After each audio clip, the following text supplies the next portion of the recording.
Assalamualaikum warahmatullahi wabarakatuh. Alhamdulillah wassalatu wassalamu ala Rasulillah Muhammad ibn Abdullah. Asyhadu an la ilaha illallah wahdahu la syarikalah wa asyhadu anna Muhammadan abduhu wa rasuluh. Allahumma salli ala Sayyidina Muhammad wa ala alihi wa ashabihi wa man tabi'ahum bi ihsanin ila yaumiddin. Pemirsa yang dirahmati Allah Subhanahu wa taala, mudah-mudahan kita semuanya senantiasa dalam limpahan karunia, limpahan rahmat, limpahan hidayah serta keberkahan dari Allah Subhanahu wa taala. Amin ya rabbal alamin. Pada video kali ini saya akan menjelaskan tentang hukum asal pernikahan dalam ajaran Islam. Dalam Al-Quran surat An-Nisa ayat 3 disebutkan, A'udzubillahi minasyaitonirrajim, Bismillahirrahmanirrahim, Fankihu ma taba lakum minan nisa'i masna wa thulatha wa ruba' al-ayah.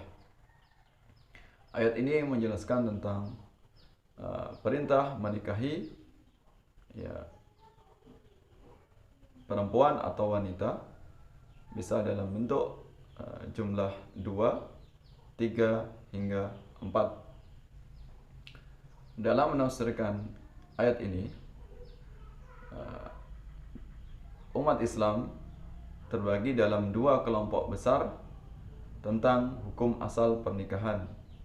Yang pertama adalah kelompok Wahabi yang menyatakan bahwasanya hukum asal dari pernikahan adalah poligami. Mereka para jamaah kaum Wahabi mengambil referensi dari Bin Baz atau fatwa dari Bin Baz, tokoh atau ulama dari Wahabi, menyatakan fatwanya al-aslu ta'addud wal wahidatu hiyallati yahsilu biha indal ajzi. Hukum asal dari pernikahan adalah ta'addud, yaitu banyaknya istri. Dan satu istri, seandainya dia tidak memiliki kemampuan atau tidak mampu, maka diperbolehkan untuk memiliki satu istri. Maka menurut kaum Wahabi, mereka gemar atau mereka sangat menekankan atau menjadi sebuah kebutuhan untuk memiliki istri 4, karena ini menjadi sebuah sesuatu yang diutamakan menurut kelompok ini. Maka wajar di berbagai media kelompok Wahabi senantiasa mengkampanyekan tentang poligami. Mereka juga melandaskan alasannya berdasarkan dalil ayat Al-Quran tadi, Fankihu ma taba lakum minan nisa masna wa thulatha wa ruba'. Yang diseru dari ayat ini yang mula atau pertama kali adalah dengan beristri 2, 3 hingga 4. Kemudian kelompok kedua adalah kelompok Sunni atau kelompok Ahlus Sunnah wal Jamaah, menyatakan hukum asal dari pernikahan adalah wahid, yaitu satu istri. Ini sebagaimana pernyataan Imam Syafi'i dalam kitab Al-Bayan fi madhab Imam Syafi'i, menyatakan bahwasanya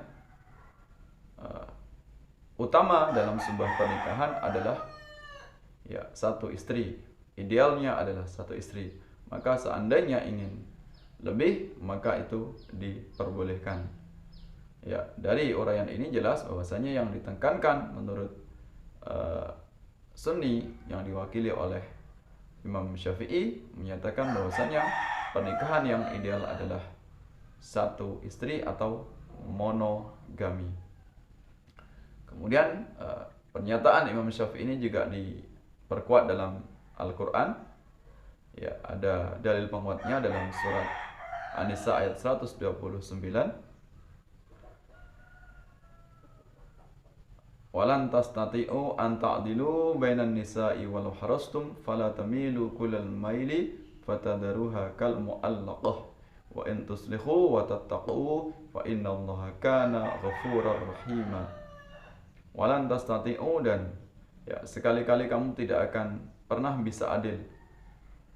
Anta'dilu, ya kamu tidak akan bisa berbuat adil. Ya. Bainan nisa, di antara para wanita atau di antara istri-istri. Walau harastum, walaupun kamu berupaya ya semaksimal mungkin berkehendak untuk berbuat adil, maka kenyataannya berbuat adil adalah sesuatu yang sangat sulit sekali.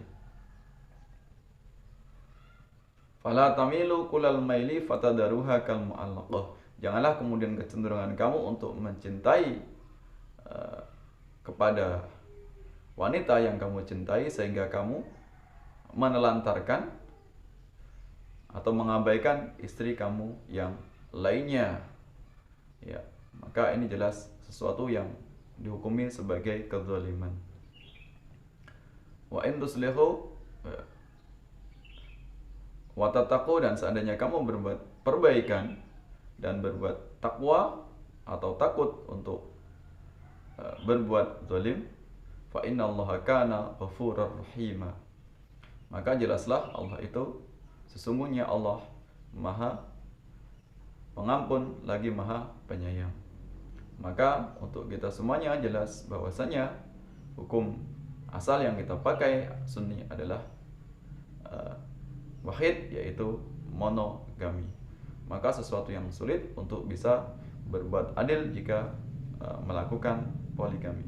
Maka menurut mazhab Syafi'i atau mazhab Sunni, bahwasanya dalam pernikahan konsep universal adalah berbuat adil, bukan dari seberapa banyak jumlah istrinya. Maka jelaslah kalau hanya banyak istri kemudian tidak bisa berbuat adil, kemudian menelantarkan, bahkan nanti anak-anaknya juga terlantar, yang melahirkan anak-anak yang tidak berkualitas, maka ini adalah sebuah kezaliman yang sangat, atau sebuah kezaliman yang mendatangkan dosa yang sangat besar.